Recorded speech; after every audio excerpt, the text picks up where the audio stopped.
Hi guys, welcome back to my channel. Today I'm having another mukbang. Bang, bang, bang, bang, daddy, bang, bang. Y'all know I don't know how to say it, but anyway, yeah, today I'm back with another mukbang. I have tacos here. I like to use the taco boats. Can you see it? Let me see. Like I said before, my presentation isn't always the best, but honey, I think I make the best tacos, make them the black people way. So, yeah, but I have tacos here. I have ground beef with Pico De Gallo. I have melted cheese on the bottom. I have shredded cheese on top. Sour cream, taco sauce. What else is on here? Sour cream, taco sauce, lettuce, and I believe that's it. I had an avocado, but it's not ripe. It's not ripe enough. It's too hard, and I don't like hard avocado. So I didn't put it on here, which I'm really upset about because I love tacos with avocado. But anyway, yeah. If you're new here, welcome. If you're returning, hey girl, hey. Welcome back. Thank you so much for tuning in. If you're new here, be sure to hit that subscribe button down below. I do videos on mukbangs, whatever. Fashion hauls, shop with me, home decor, natural hair, things like that. So if you like those type of videos, keep on watching and be sure to hit the subscribe, like, and comment. I really appreciate you for watching and tuning in with me. So today I have a story time as usual. Um, let me know what type of story times do you guys like. Comment below and let me know like what type of stories you guys are interested in because I really enjoy doing this. So, wait, why does my eyelash look crooked? What's going on, honey? But anyway, yeah, and you see my taco. One of my tacos is already broke because I was being greedy trying to pick it up and take a bite, and it broke in my hand. So I guess it was saying, wait till you get on camera, fat ass, before you start eating. So that's that. But I have a story time here today. Let me just take a bite. Mm. See, I fill them up so hard that they just break. But honey, and I included, well, it's not a cook with me with this video because you'll see a vlog probably tomorrow, like a day in the life, and it was me making these tacos. So it'll be on my next video if you're interested. Okay. Mm.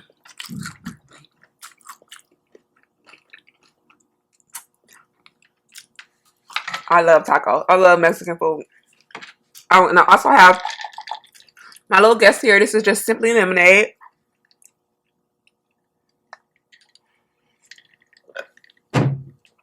Simply lemonade here. Okay, so boom. The story time is really good. I know I have my notes because I forget stuff. Excuse me if you don't like the notes. If you're new here, you probably never heard me say this, but I had brain surgery a little over a year ago, and my memory has just been shot to hell since then. So, yeah, I need notes because I don't remember nothing. So, the episode is from First 48. I like doing the First 48 story times. The only thing that I don't like about doing it is I guess I'm kind of like an empath when I watch them. Like, I be feeling horrible watching these. Like, damn, why are these people out here getting killed? This shit is so sad to me. But, yeah, I can't do those every day.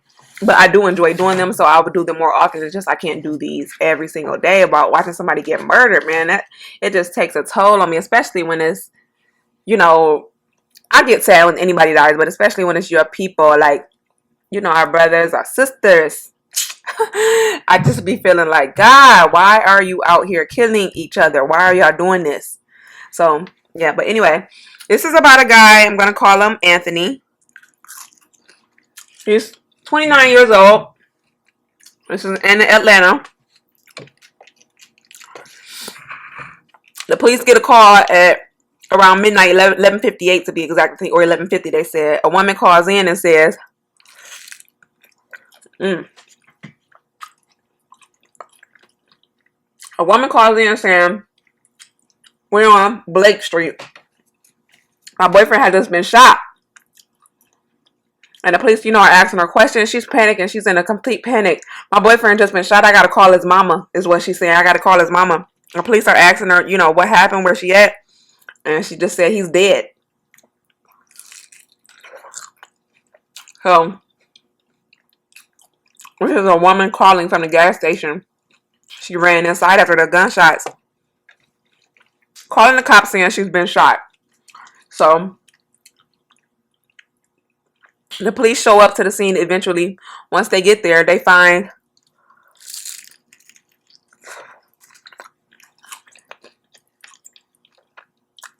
these is messy. They find rounds of bullets in the parking lot of the gas station. They find rounds of AK-47. Is it AK-47? I don't know. An AK gun bullet plus a 45. They both are guns, and those are bullet shell casings they find in the parking lot. Once they find the casings, they you know, one of the detectives was the lead detective. If you watch First 48, it's the lady. I think her name is Tracy. I don't remember what her name is, but she's the lead detective in Atlanta. She does most of the cases. She was, if you watch my other story about the Brooke that happened in Atlanta, she was the detective on that case also, I believe. They find the bullets. They investigate, you know, find out who the victim was. It was 29-year-old Anthony. Nice man. 5 kids. He was a volunteer football coach. The girlfriend was in the car, but she didn't get shot. She was grazed in the head by a bullet, so she was sent off to the hospital. She said they pulled into a gas station and gunshots just start opening fire on the car. Now, mind you, this is a good man. This is not a man that should be getting shot at. Not that anybody should, but this wasn't that type of case. So, she said once they started firing, the boyfriend tried to pull off or whatever. The detective could tell by the way the car was positioned once they got there that he was trying to back out, like try to get away. And the detective stated that the way he was driving,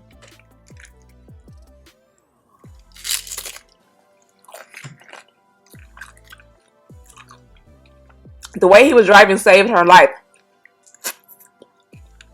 Because there was a lot of bullets. So he saved her life, but unfortunately did not save his. By the way he was driving, the bullet only grazed up the top of her head, I guess. The top of her head. They found 59 bullets, y'all. This was a damn ambush. 59 bullets into this car. This car is a little silver. I think it was like a Hyundai or something. I don't know. But,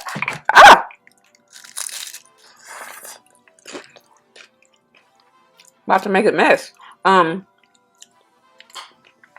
59 bullets for this little car. 2 people in a car that was being shot at. 59 bullets. The detectives think that the victim was either known or it was a gang initiation, which was why they were shooting at the car. So, like, or it was a personal attack or, you know, just a random gang initiation.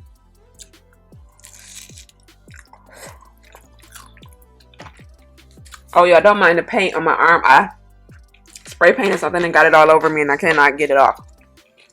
It's coming off slowly but surely. But anyway, there were some witnesses that were in the street pulling into the gas station when this happened. And they stayed and waited for the police.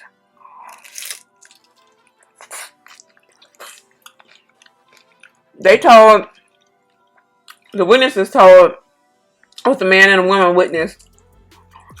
They told the cops that they saw a man in 2 cars. There was a Suburban and a black Impala speeding off. It was 3 people inside the Impala. One was a girl.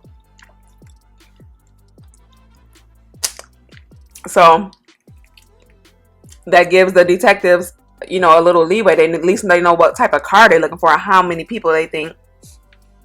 So they go to the gas station to get the surveillance. After they take the statement from the witnesses of what they saw.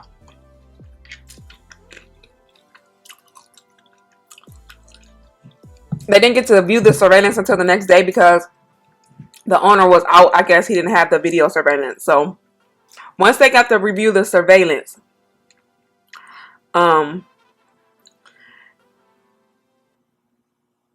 they got to review the surveillance, they also, oh no, wait, let me back up. Okay. And while they're taking the witness statements, the family shows up. The mom is outside crying. You know, she's saying, when is this going to stop, this killing? You know, like most parents do. Like, it's so much death around young kids these days that the mom is just like, when is this going to stop? It's sad, y'all. It's awful to hear somebody's mother crying because she doesn't have a kid anymore. And the girlfriend, the detective said the girlfriend, I guess the detectives called the mother and let her know so they didn't have to go and tell them this. But the family shows up, you know, saying like they can't believe this happened to him because he wasn't their type of guy. So the next day, the video surveillance comes back. They couldn't get it to the next day, like I said, because the owner was out. So they get the video surveillance. They show a Suburban pull up. 3 guys get out. They think it's 3 guys get out. And then also a black Impala pull up to a gas pump a little further back. Or a blue. They can't tell what kind of car it is. They say it's a dark vehicle. It looked like it could be an Impala, but at this point they wasn't sure because the footage was not clear. So the family explains, you know, he was a good guy. He had a full-time job. He was never arrested. Just an overall good man. And the kicker part about it was he was, you know, he was a dancer for a church, y'all. He was, if you ever been to like a local church around here, or I think they do it anywhere, but the mime dancing, like the spiritual mime dancing, he was one of those dancers. So he clearly was not in that type of life at all. This was a good dude. But yeah, he lost his life, unfortunately. And they were just saying, you know, and the detectives is hurt because they're like, what the hell? Why would somebody kill this man? And they get a tip from an officer that I guess was around the scene at the same time. She didn't want to be on camera though. She didn't want to be involved whatsoever. She lets them know that the wrong car was shot. So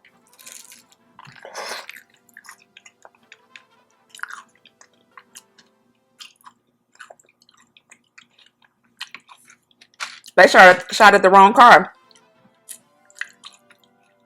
which is more believable because he wasn't into anything like that. So it was a personal attack, very personal, just on the wrong person. Wrong place, wrong time. This man literally went to the store.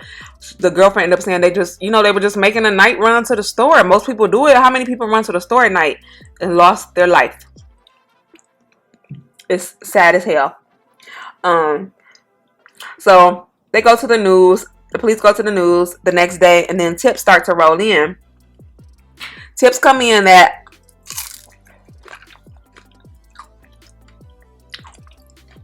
they think it's these 2 guys named, I'm gonna call them Carlos and Diego. I know the names sound like Hispanic or whatever, but they're black.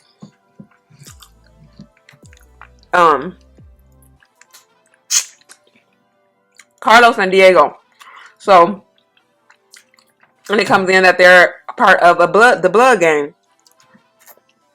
So I got my spoon here too because I always have extra stuff. So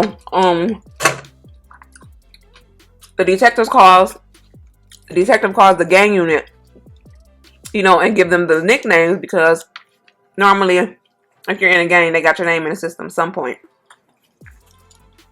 which they did. It comes back with the real names. Just gonna say the real names is Ken and Dion. It comes back that the brothers was looking for Crips, the gang Crips, in a silver car similar to the one that was shot up. So they thought they had the right person. They were still going out. Somebody was still going out to kill somebody, just not who lost their life.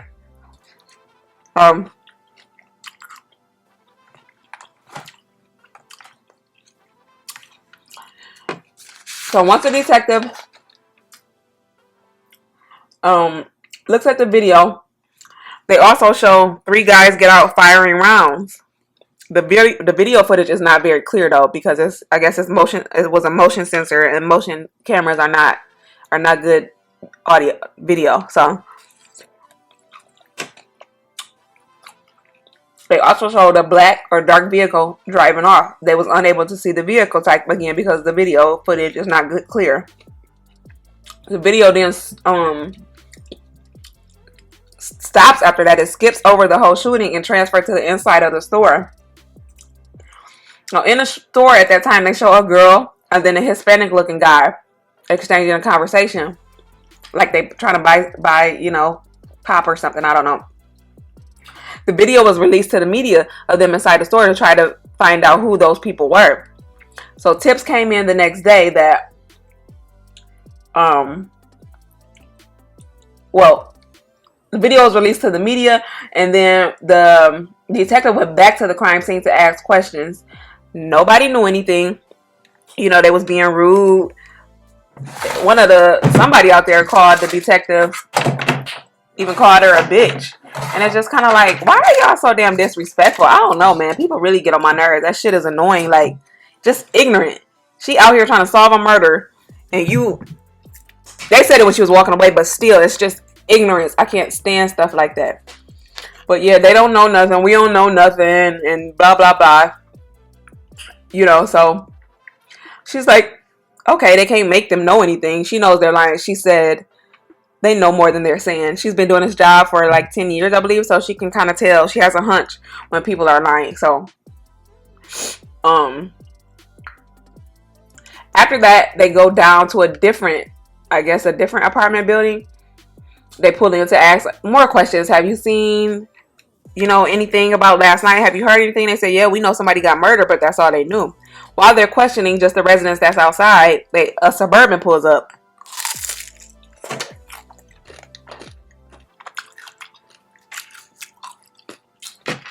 The Suburban pulls up, and they stop the guy before he walks in the house or whatever. And she's like, hey, what's your name? Hey, what's your name? He tells her his name. Say, where were you last night? And he said, here, at home. And she said, what year is this vehicle? He tells her it's 2004. And she's like, oh, okay. You're in the clear. Never mind. I think she should have asked that first before asking him all those questions, but I'm not a cop, so I don't know. But they were looking for a late 90s model Suburban.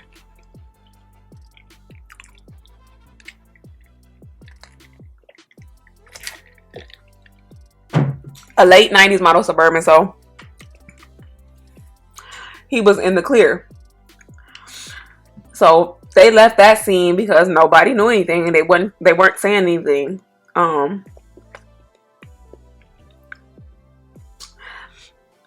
So let me see. The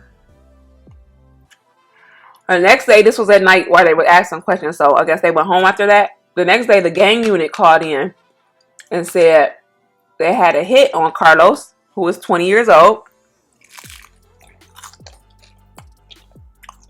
and Diego, who's 17. They're brothers. 2 young ass dudes.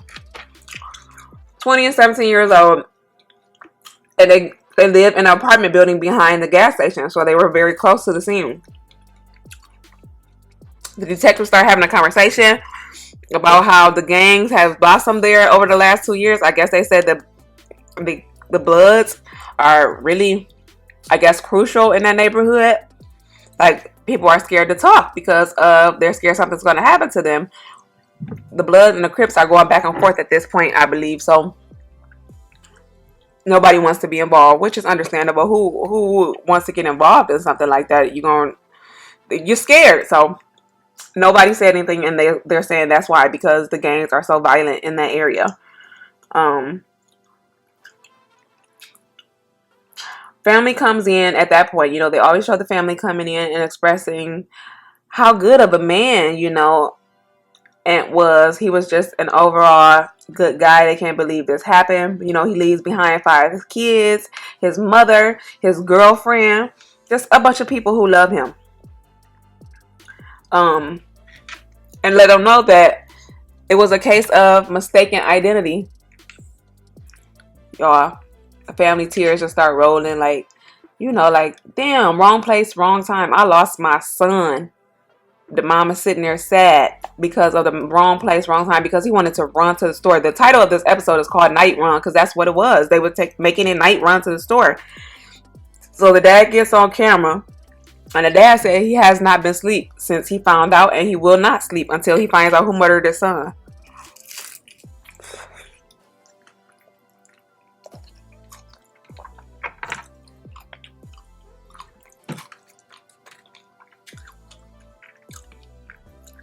All he wanted to do was go to the store, he said, and got killed. That's a real live wrong place, wrong time. That's really messed up.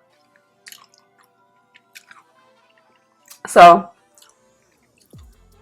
another tip came in on a light-skinned Hispanic-looking man that was in the store. Tip came in that his name was Frank. Yeah. So, tip came in that his name was Frank. He's 25 years old. He's a blood member also. So they got three suspects at this time: Carlos and Diego, which are brothers, and Frank.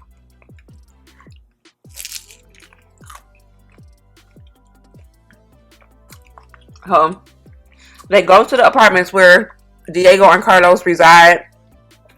They go knock on his door. I guess it's his mom. I don't know. They're not there though. So the detective is like, okay, basically gonna have to find these guys because the mom said she ain't seen them in a week. If it's the mom, I don't know who it was, but she haven't seen him in a week. And during the detective going back to her car, there was a police unit outside. So she stops him and say, hey, what's going on over here, you know? And he says, oh, we just got a random call for 54. 54, I guess, is like ruckus in the area. Oh, so the detective asks, oh, okay, well, who's involved? Because she know they live in that apartment.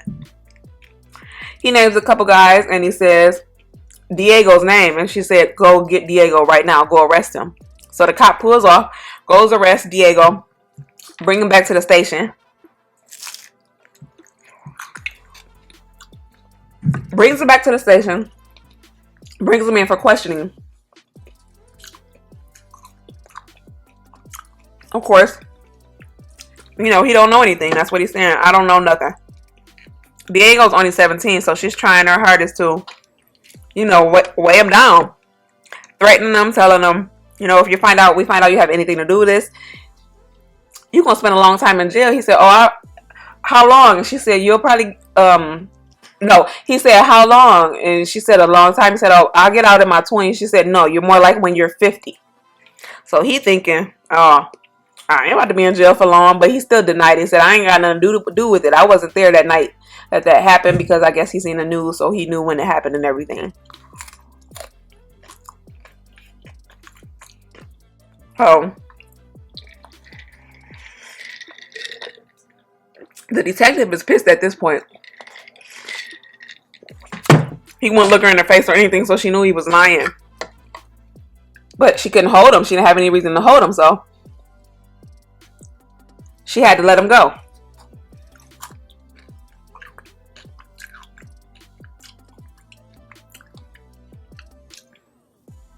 He said he didn't kill nobody. And she let him know, you're guilty by association. Whether it was your bullet that killed him, you're guilty. So she let him go. Another call comes in the next day. At this point, they're past the 48 hours. This is like 2 weeks later. So another call comes in. A witness comes in and says they had some information. They didn't show the witness or anything, of course. So the witness comes in and she shows photos of people associated, possibly. The witness picks out Carlos, Diego, and Frank. So the witness picks out all three of the people that she already suspected had something to do with it. Um, so they go back to the scene. The brothers eventually got arrested, Carlos and Diego. And then after they got arrested, they go in questioning Carlos and Diego. They question Carlos first, and telling them like, we have a witness stating they saw you at the crime scene. Carlos is just whatever. He like, witnesses? What's these witnesses' name? Like, what you gonna do? Kill them too? Like, people are just crazy, man. But she's like, I'm not telling you anything about the witness. He's saying, me and my brother ain't got nothing to do with what you're talking about. We weren't there.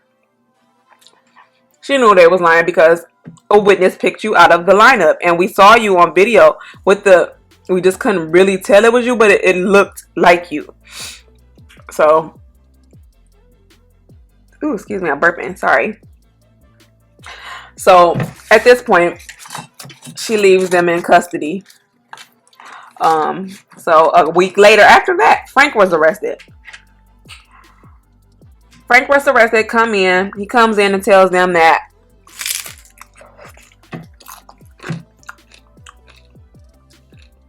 he was walking down the street and asked him for a ride to the store. The detective is like, bullshit. But that's all he said at the time. When she mentioned something about him talking to a girl in the story, he said that. The part that I said, I think I was at that. Frank came in and said he wanted a ride from the store. Or whatever. That's how he was talking to the girl, because she asked for $1. She asked for $1 or something like that to buy Gatorade, he said. So that's all the detective had. There was no evidence that he did anything, so she let him go. So come weeks later, Frank calls in. Though, while the detective... Why won't this stay up? I had problems over here. So the detective is out at the house where Frank is associated at this time. It's not his house. I guess it's like a trap house for the gang members or something. And they find about 7 guns with lots of bullets. But none of the guns is the AK-47, which killed Ant.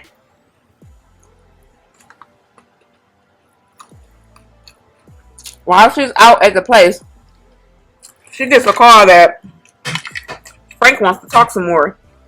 He got some more things he needs to say. So she goes back to the station and talks to him because she didn't find anything associated with the killing. I mean, they took the guns that they found, of course, but it didn't have anything to do with Ant.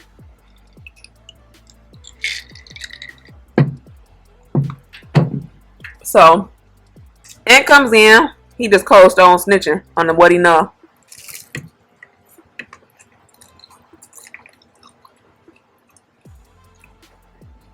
He's saying, what can I do to clear my name? And the detective is like, to be honest with you, I just want to know who's in the car. She never answered him about clearing his name. He names the shooter in the car. She wants to know who the shooter is. He said the shooter is a guy named Casanova. That's just what I'm going to call him, because his name was similar to something like that. But Casanova. And he also said it was a girl in the car. The girl name is Hennessy. Casanova and Hennessy. He was a shooter shooting the AK. And they were the people in the black Impala. He said he didn't know the people that were in the truck, in the Suburban. So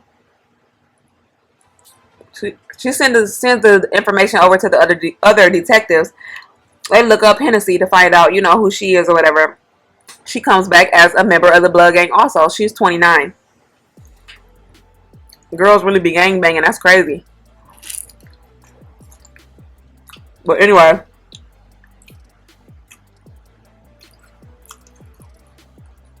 days go by. Another random tip comes in from a parole officer of Casanova's. A video comes in. Somebody sent the Casanova's PO officer a video of him in a car, like showboating guns or whatever. And then he also had an AK-47 in his back seat that you can see while he's sliding the video across from him and his friend. Stop. I mean, like literally, these niggas be incriminating themselves. Why do you have to show how many guns you got online? Why do you have to show how much money you got online? Listen, because if somebody want to come rob you or do whatever, let them be surprised, okay?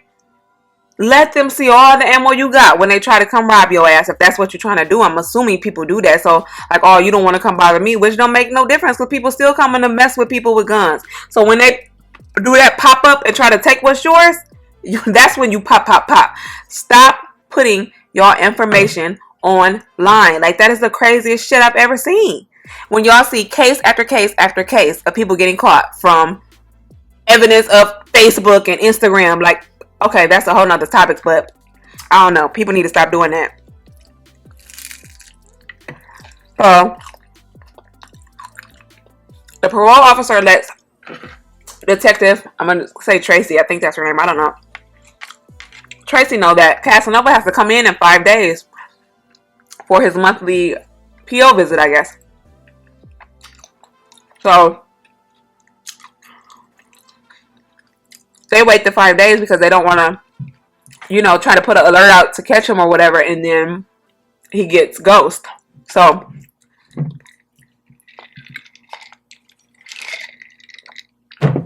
they wait the 5 days. He comes in like he should to see his parole officer. He pulls up in a navy blue Impala. They thought it was black. It's navy blue. He pulls up in a navy blue Impala to see his parole officer. He think he's just going in for a random check. The PO comes outside, checks his car. They find AK-47 shell casings in the back seat. So they arrest him. You're violating your parole. You're not supposed to have a gun, first of all. So they call the detective. The detective comes in. The detective comes in and questions Casanova. You know, do you know anything about a murder? And he's like, what's the name of the murder you're talking about? And she told him the name is like Ant. He didn't do anything wrong. He was at the wrong place at the wrong time. And Casanova is just very nonchalant. Like, oh yeah, I heard about it. I ain't had nothing to do with it though. So, Casanova is just lying the whole time he's there. He was on parole for drug possession already, so he was already a felon. So they believe nothing he said. Which some felons are not bad people. They just got caught up in the wrong stuff. But yeah, she didn't believe nothing he said. And she said that when she was talking to him, he had no emotion in his face. He was just looking at blank stare. She told him, like, we found AK-47 shells in your backseat, and we're pretty sure these are going to match the murder. And we also had someone who, you know, told it was you. And like, I don't know what you're talking about, ma'am, and it ain't got nothing to do with me. He don't look like a bad guy, which most of them don't. But I don't know, man. Like, he was a good looking dude. Not like Idris Elba or anything, but he was a good looking dude, which that don't mean that you can't be out here being crazy. But she said his emotion never changed. Straight face. Cold look in his eyes. Ain't got nothing to do with me. So she's mad again. This detective keeps getting pissed off in the show. So at this point, they have 4 people in custody: Carlos, Diego, Frank, and Casanova. The next day, they sent the shell casings off to be reviewed to see if they were matches. They get a hit back from the guy that works in that department. The shell casings are an exact match. So they never let Casanova out. He was in jail or kept held wherever he was because he violated his parole. So they didn't have to let him go. They had a reason to hold him. You're not supposed to have firearms when you're on parole. So,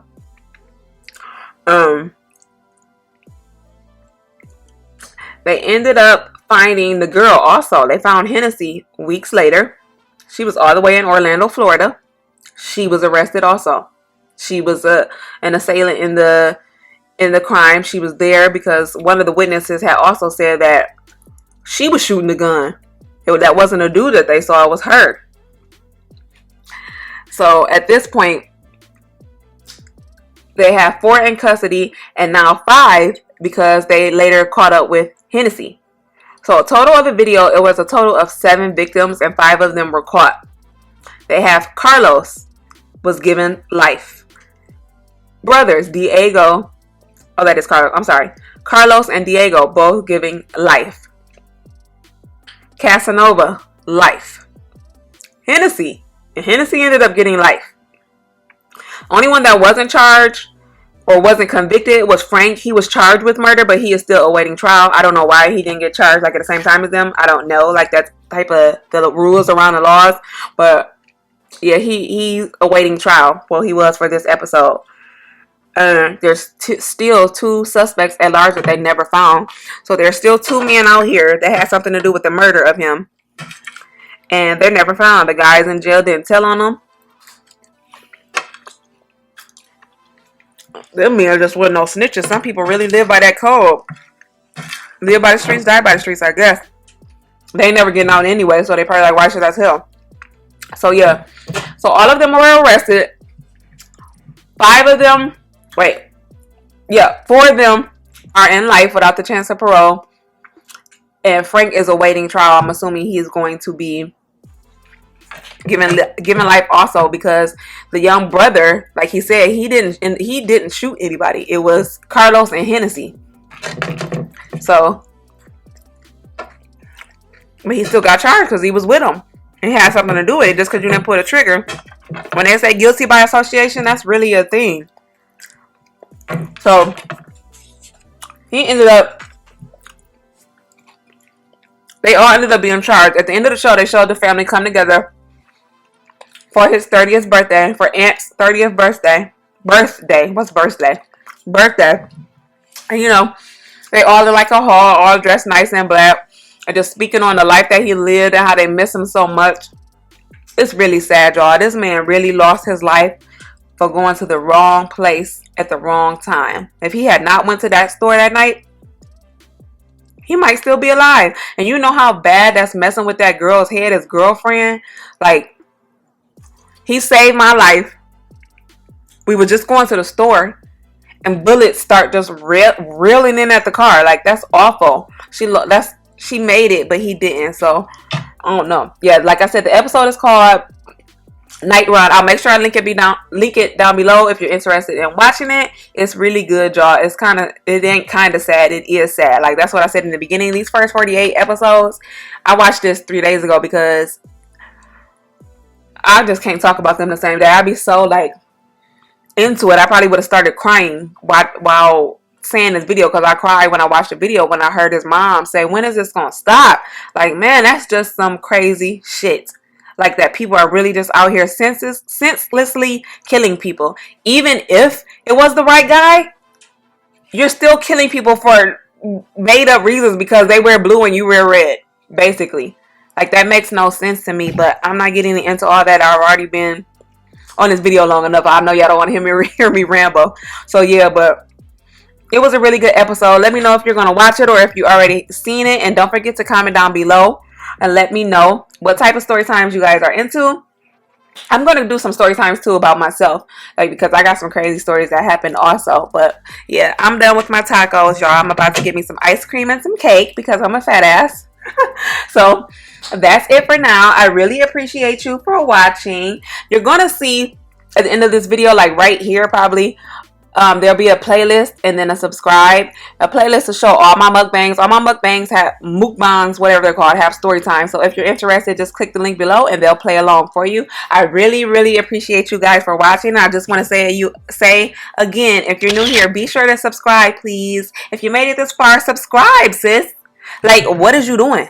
Like, why haven't you subscribed? If you made it this far, baby girl, baby, Subscribe. Help your girl out. I'm trying to come up in this YouTube world. Anyway, I appreciate you for watching. To my returning subscribers, thank you so much for coming back to hang with me. I really appreciate you. Thanks so much for watching. Bye.